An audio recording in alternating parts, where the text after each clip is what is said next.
Olá, estamos no ar com mais um programa Educação em Liberdade, um programa do site Curadoria ILST, uma parceria do Instituto Hilda Ilst com o portal A Cidade Online.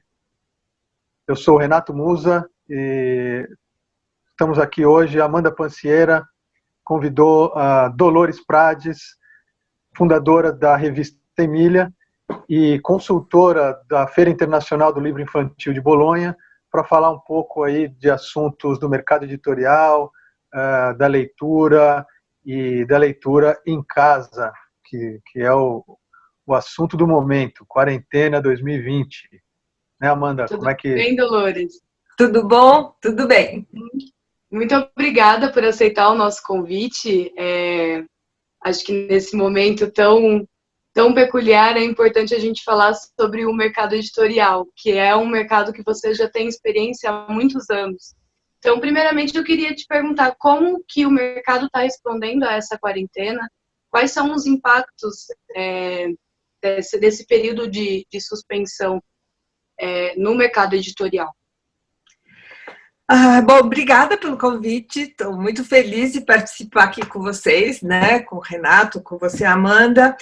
Então, essa pergunta é uma pergunta que é difícil neste momento de te dar um quadro, digamos, detalhado, porque a gente sabe que o mercado, ele está, digamos, em um momento bastante difícil em termos de desenvolvimento. As editoras, grandes editoras, pelo que a gente sabe, elas puxaram um breque de mão em termos de lançamentos, né? As livrarias, elas estão todas fazendo tentativas de vendas online.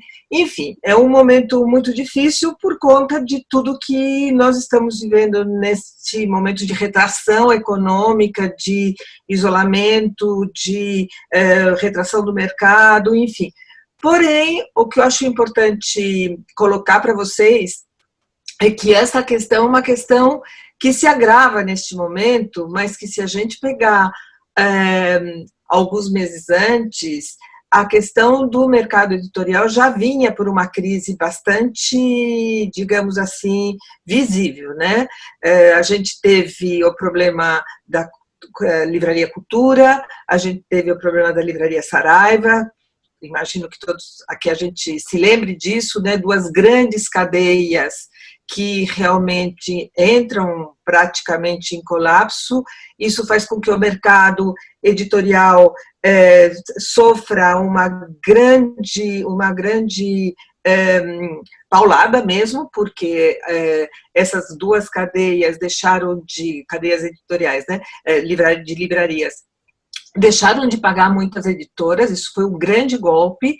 E, para além disso, a gente teve todas as, digamos assim, medidas mais governamentais com relação à censura. Se a gente pegar o campo da literatura infantil e juvenil, ele foi bastante golpeado também nos últimos meses, né? Ou seja, grandes questões com censura dos livros infantis, mas é alguma coisa que já vem de antes. Ou seja, eu acho que se a gente puder ampliar um pouco essa discussão, não é o caso agora, mas vale apontar, a questão da cultura, que a gente está vendo hoje, que vai ser muito complicado, né, como que a gente vai poder reagir a essa crise que a gente está vendo hoje muito, muito perto, ela vem de antes, né? Ou seja, os últimos, digamos assim, 2 anos, 2, 3 anos, e principalmente este último ano, foram meses de realmente golpear aquilo que havia de mais significativo na nossa cultura. Então, eu acho importante lembrar disso, né? Que não é uma questão só de agora, né? Não sei se eu te respondi. Sim, não, com certeza. Eu acho que é importante a gente fazer esse recorte histórico exatamente para localizar onde a gente está, né? Um golpe à cultura, ele não é nunca arbitrário. Pelo contrário, ele faz parte de um projeto político que envolve tanto a cultura como a educação. Então, Exatamente. atacar a cultura e atacar as editoras, especialmente de literatura infantil juvenil e infantil, é atacar diretamente também a educação de base. Então, é um projeto que se conversa o tempo todo nessa empreitada de instituir uma identidade cultural da sociedade como um todo, né? Eu acho super importante a gente fazer esse recorte, porque é um momento muito peculiar para que a gente caia naquela falácia de mas é uma quarentena, é uma suspensão, e de fato as condições ficam muito mais complexas quando a gente tem um cenário como o atual. Mas se já não tinha nenhum tipo de apoio, pelo contrário, já tinha um plano de defasagem em curso, agora isso fica muito mais intenso, né?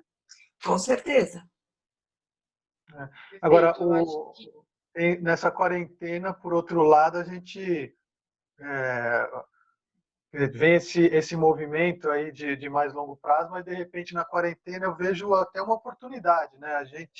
A leitura é uma das poucas alternativas que restam para se trabalhar, além de ficar no digital, de fazer as tarefas de casa. Quer dizer, o lazer você não pode ir a lugar algum, você não pode ir a um parque, não pode ir a uma livraria, inclusive, mas de repente a leitura se torna uma alternativa que possa ser interessante, mas isso precisa ser recuperado na sociedade, né? Inclusive a leitura em grupo, né? Porque as pessoas estão em casa juntos, de repente a leitura pode ser uma alternativa, não? Tá bom.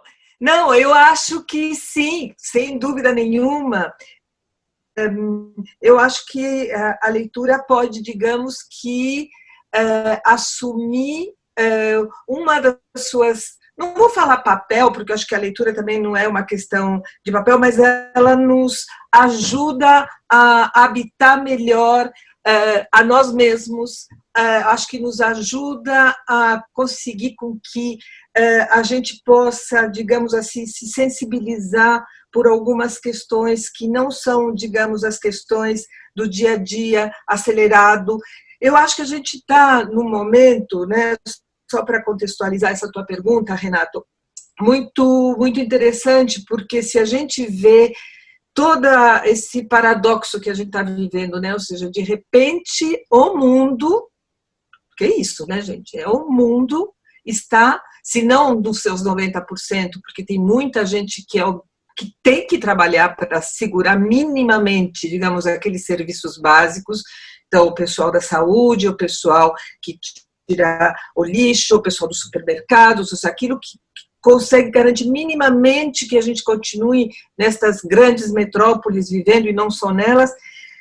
Você pega, né, de repente, porque foi de repente, aquela vida super acelerada que a gente tinha num ritmo maluco, porque de fato é isso, acho que se alguma coisa vai ser boa nesse período, está sendo isso, né, restabelecer um pouco o fôlego, né, só que isso tem um custo muito grande, principalmente quando a gente não está acostumado com isso. Então, se a gente pega as grandes, digamos, os últimos artigos, hoje mesmo eu estava lendo na Folha, quais são as grandes questões que estão acontecendo hoje em função do isolamento. Então, muita gente sozinha, solidão. Eu mesmo tenho várias amigas minhas jovens que ficaram sozinhas em casa, estão há um mês em casa sozinhas, então você tem a solidão, você tem toda a questão da angústia do que vai acontecer, você tem a questão da angústia do que você está com o teu emprego, que te reduziram, enfim, você tem uma série de coisas que fazem com que você se volte para você, ou seja, é um momento, de fato, onde as pessoas têm que se voltar para si.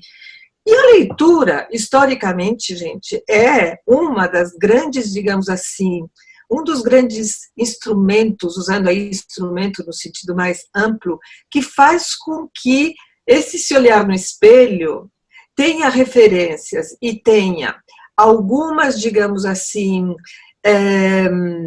algumas possibilidades, como alguns autores dizem, né? Ou seja, de você olhar para aquilo que a gente pode chamar do silêncio, do vazio, de uma forma com um instrumental que é fundamental. Isso que eu estou falando é meio filosófico para dizer o seguinte, gente, a leitura é uma das portas, digamos assim, que a gente tem primeira para você poder construir aquilo que a gente pode chamar de mundo interior, de mundo de referências com a vida, de solidão, de falta do teu cotidiano que você está acostumado, de você ficar inclusive só, mesmo que você esteja acompanhado de gente na tua casa. Mas a questão de se ver nesse momento é algo praticamente inevitável, onde todos nós estamos sendo levados a isso. Todo mundo está pensando o que vai ser deste mundo. Ou seja, a perplexidade, né? Ou seja, diante disso que a gente está vivendo, é alguma coisa que, se você tem, digamos assim, todo uma reserva literária. Que significa o que é a reserva literária? Referências de outras vidas, né? De você ter lido outras situações, de você ter podido pensar na vida de outros, em outras coisas, em outros momentos. Isso te dá uma estrutura, uma base da tua personalidade que é fundamental. E não tem outra coisa que te dê isso, a não ser leitura e a arte, de modo geral. Mas, como você diz, né, a gente pode escutar um concerto, pode fazer agora. A leitura é um negócio que faz, inclusive, com que você, num primeiro momento, você tenha que ter um processo reflexivo, você tem que se dedicar, você tem que se concentrar nisso. Daí que, como você mesmo falou, né, a leitura não estava tanto, né, a gente não tinha esse valor, né, social pela leitura. E não tem mesmo, porque essa vida absurda que a gente levava, não sei mais como vai ser daqui para frente, levava, não te dava esse espaço. Agora a gente está sendo obrigado a ter esse espaço. Então, a leitura é hoje, gente, não vou falar uma tábua de salvação, porque não salva ninguém, não sou daquela concepção de que a leitura salva, não salva, mas ela te dá elementos para você habitar você mesmo de uma forma mais sólida, porque isso não significa que você tem que ser leitor. Então, como fazer isso em casa? Bom, gente, a leitura, você fala, a leitura é um ato individual, ela é um ato individual, mas a leitura, ela é, antes de mais nada, um ato comunitário. Porque se vocês quiserem um exemplo mais, ou seja, o que você faz na hora que você lê um livro que você amou? O que você faz? Primeira coisa que você faz alguém na hora, né? Ou você pegar o telefone, é você falar a pessoa que está do outro lado, falar, gente, tem um livro maravilhoso, você precisa ler esse livro, a gente precisa discutir esse livro, porque é isso que a leitura te faz. Você leu sozinho, mas você precisa refletir sobre esse livro com alguém. Então, a leitura, ela nasce como um ato comunitário. E a leitura deve ser um ato comunitário. Mas a questão da comunidade, na sua expressão mais ampla, que eu acho que é uma coisa para onde o mundo teria que ir, né? É uma questão fundamental, porque e a leitura é isso. Então, quando você pega, você está em casa, né? Ou seja, uma família se reúne para ler, e pode ler em voz alta, isso é um dos atos mais, digamos assim, coletivos e mais agradáveis que você pode fazer. Você lê para uma criança, desde o bebê, você lê, como alguém já falou, é um dos maiores atos de amor que você pode fazer em termos de dação.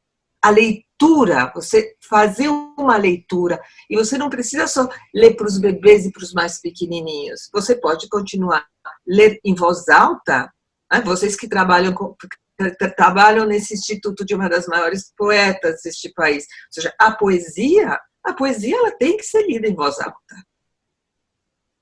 Então, eu acho que existem muitos recursos para vocês que eu falo, né, para quem está nos escutando, etc., fazer realmente, sabe, escolher um livro, discutir com as crianças que livro poderia ser, que pode ser desde, certo? O livro que vocês acharem, que vocês tiverem, que seja algo que diga um pouco a todo mundo, e isso ser um momento do dia. seja, a família se reunir para ler junto. E qual é, digamos, tem algum segredo aí? O segredo é o seguinte, na leitura, todo mundo é igual. Desde a criança de 2 anos, até o avô de 80, até o pai de 40. Estão todos juntos? Todos são iguais. Isso significa o quê? Que a leitura é o patamar fundamental para você poder discutir com uma criança de 2 anos, com uma criança de 2 anos. A interpretação dela, sem dúvida, não vai ser igual à minha, mas tem que escutar, tem que ouvir. E, aliás, a leitura, quando você faz essa leitura em comunidade, o que você está despertando? Algo que foi falado aqui num determinado momento, acho que foi antes de começar, que é o seguinte, a escuta. Como que você desenvolve a escuta? Você desenvolve a escuta respeitando todo mundo que está falando, respeitando a interpretação, respeitando o entendimento, quando você está fazendo uma leitura em grupo. Esse é a única questão. Você não tem a minha interpretação, a minha leitura. Tem a leitura e a interpretação de todos. Então não tem nada mais democrático e mais livre do que a leitura, nesse sentido. O que eu não quero dizer é que cada um possa inventar o que está lendo, não é isso. Mas diante do que está sendo lido, as pessoas podem, dependendo da sua vivência, dependendo do seu nível de maturidade leitora, dependendo das suas referências, dependendo da sua vivência, pode ter uma interpretação diferente da outra, dependendo da sua sensibilidade. Pode pegar um aspecto que outra pessoa não foi capaz de pegar. Então, isso eu acho fundamental. Então, a leitura, sim, sem dúvida, pode ser um dos momentos, digamos assim, altos dessa convivência familiar, desse isolamento que a gente está obrigado a fazer e que tem que fazer, né? Fique em casa todo mundo, fique em casa, quem pode, e realmente, gente, pega um livro, depois a gente vai falar da Emília. A Emília tem muitas indicações de livros, e lê em família, lê em família, lê antes de dormir com as crianças, desliga um pouco dos aparelhos eletrônicos, desliga um pouco e faz isso que o que é uma convivência, um compartilhamento conjunto familiar.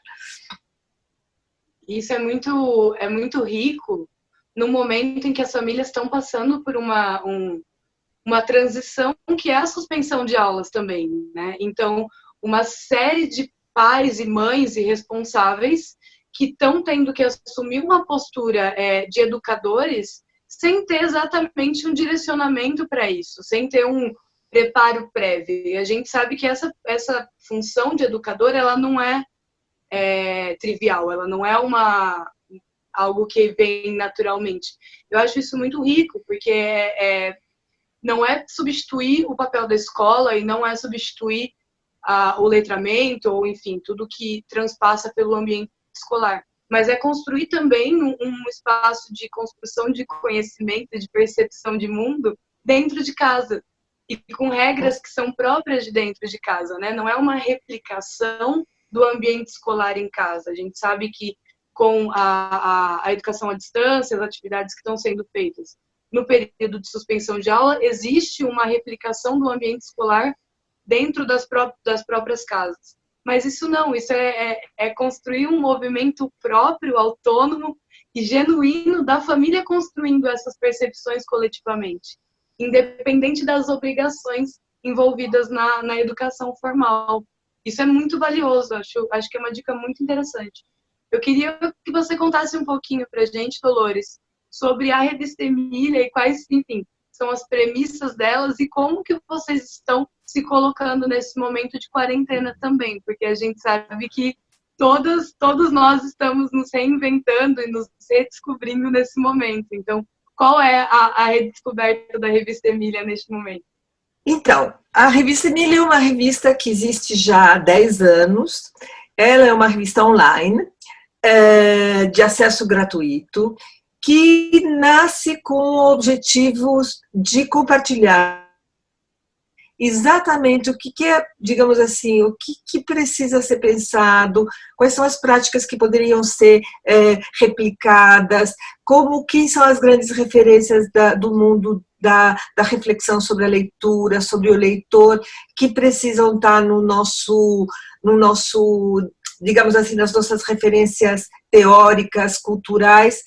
Então, com essa preocupação, a revista Emília surge há 10 anos atrás, e seu objetivo fundamental era o quê? Era realmente implementar uma discussão e uma reflexão sobre essas questões para um público que tivesse como proposta e projeto formar leitores autônomos. O que a gente quer falar com leitores autônomos? Não é qualquer leitor, é um leitor que realmente é crítico, um leitor que realmente, seu itinerário leitor, consegue criar essa vivência que a gente estava falando há pouco, ou seja, esse leitor que é um leitor permanente, um leitor que vai atrás, um leitor que acaba incorporando a leitura na sua vida como algo fundamental. Não falo em hábito de leitura, porque eu acho que a leitura não é um hábito, a leitura é uma necessidade para quem é leitor. Então, esse leitor autônomo, esse leitor que precisa e necessita da leitura para sobreviver. Quem é leitor sabe disso, ou seja, aquela coisa, né? Viajo com 3 livros, porque vai que acaba um e eu fico sem, né? Tenho que levar os livros. Esses são os leitores que não podem viver sem os livros, sem leitura. Então, esse era o espírito da Emília. A Emília, durante esses anos, acaba crescendo, então tem uma série de ações que acabam, digamos, sendo desenvolvidas a partir do centro, que é a revista. Entre elas, a gente produz muitos conteúdos que estão, digamos, colocados, disponibilizados para quem quiser entrar na revista, que são os cadernos, tem os destaques, que eu acho que é um negócio muito interessante agora para todo mundo que está em casa, que são, digamos assim, avaliações anuais sobre o mercado editorial, dizendo que livros são os melhores livros que foram publicados nos últimos anos no mundo da literatura infantil e juvenil. Então, para aqueles pais, para aquelas familiares que não sabem muito bem por onde ir, entrando na revista, você tem várias críticas de livros, você tem várias dicas do que pode ser lido, etc. Acho que tem um material muito importante também, ou seja, como e por que ler para os bebês. É importante ler para os bebês, é muito importante ler para os bebês desde que o bebê nasce. Aliás, tem teses e teorias que dizem que antes de nascer, a mãe já tem que ler, porque ele está escutando. Então, tem várias questões aí que, para quem, digamos assim, está pegando esta questão, está se vendo em casa hoje com as crianças, com os pequenos, etc., tem textos muito interessantes em termos de reflexão de por que tem que fazer essas coisas. E o que nós estamos fazendo hoje? A gente está tentando driblar esta crise também, né? Ou seja, quem nos segue no Instagram, desde o primeiro dia de isolamento, a gente está publicando todos os dias alguém dando dicas de leitura, falando das suas leituras principais. Então, quem não souber, quem tiver perdido no que ler, entra lá, porque vocês vão achar de tudo, tem para todos os gostos, tem para todas as sensibilidades, ou seja, é alguma coisa muito rica, porque a Hilda já foi citada por vários depoimentos que tem que ler Hilda Hilst, tem que ler Hilda Hilst.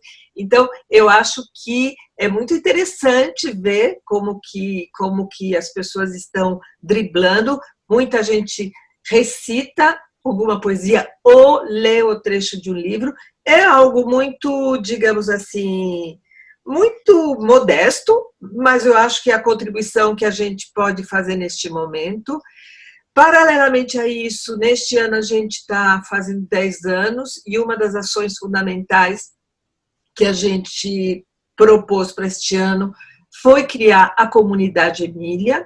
O que é a Comunidade Emília? Ou seja, é a ideia de comunidade, a gente está convencido de que é uma das grandes questões que hoje tem que ser recuperadas, restituídas. E, paradoxalmente, este isolamento, isso tudo que a gente está vivendo em termos mundiais, pode fazer com que essa questão, de uma forma, ainda não se sabe muito bem como, recupere um pouco essas questões, né? Enfim, isso está se apostando, precisa ver se isso vai dar certo, mas essa questão da comunidade, que o quê? Ou seja, juntar as pessoas que acreditam que a partir do livro, da leitura, da formação, é possível construir um mundo mais justo, mais igualitário, que é o que eu acho que a gente luta e faz. E dentro dessa comunidade, a gente criou também um programa de amigas, amigos da Emília, que para quem quiser contribuir, porque a gente a gente acaba fazendo um trabalho que é gratuito mesmo, né? Ou seja, todas a disponibilização do material é um material gratuito. Então a gente está fazendo esse programa. Para quem quiser contribuir com a gente, será muito bem-vindo. Muito bom estar lá junto com a comunidade. Vocês clicam, depois vocês vão anotar, vão passar aí, né, os dados do site, etc. E a gente está fazendo essas ações e continua fazendo todas as nossas publicações mensalmente. Então é isso que a gente está fazendo. É uma instituição independente também, né, Dolores? Vocês não Totalmente independente. E lembrando que todos os links, todos os materiais que foram citados vão estar na descrição. E eu queria só voltar ao quão importante é também compartilhar isso com essas famílias que estão colocadas numa situação que é muito nova e que não era para ser o foco desse momento, não era para ser uma preocupação das mães e dos pais agora assumirem esse papel. Então, o quão importante é a gente relembrar que existem outras formas de construção de subjetividade individual para as crianças, para os adolescentes e para os adultos também, para essas famílias que estão se reinventando, o quão importante é ter acesso a esse tipo de material produzido, de conteúdo produzido. Então, muito obrigada por trazer tudo isso para nós. Obrigada a vocês por me convidar. Legal. Obrigado, gente. Não se esqueçam de comentar e falar aí o que vocês acharam aqui embaixo no vídeo no YouTube. Venham sempre. Aí a gente, como a Amanda contou, vai colocar aí no título do vídeo os links para visitar a Revista Emília, para apoiar essa iniciativa independente e conhecer esse material muito legal que está disponível gratuitamente. Obrigado, Dolores, mais uma vez. Obrigado, Amanda. Encerra aí, Amanda, é com você.